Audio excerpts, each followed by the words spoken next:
Ikatokea kwamba Manchester City wametawaza mabingwa wa ligi kuu nchini Uingereza msimu wa mwaka 2025 mwaka 2026.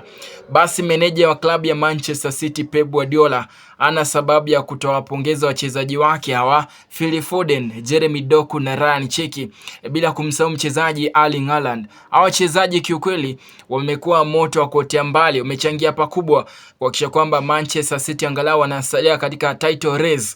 Mkumbuke kwamba katika mechi yao dhidi ya Everton, ndoto ya Manchester City kidogo ilikuwa inadidimia, lakini hao wachezaji Jeremy Doku na Erling Haaland wakakaza kamba na kuhakikisha kwamba angalau wanafufua matumaini. Kwa hiyo nasema kwamba ikatokea Manchester City wametawazwa kwa mabingwa wa ligi kuu nchini Uingereza msimu huu, basi Pep Guardiola ashukuru kina Ryan Cherki, Jeremy Doku, Phil Foden na Erling Haaland kwa sababu wamekuwa wachezaji wa kuotea mbali, wamekuwa wachezaji bora zaidi kuchangia ili kuhakikisha kwamba Manchester City wanasalia katika title race.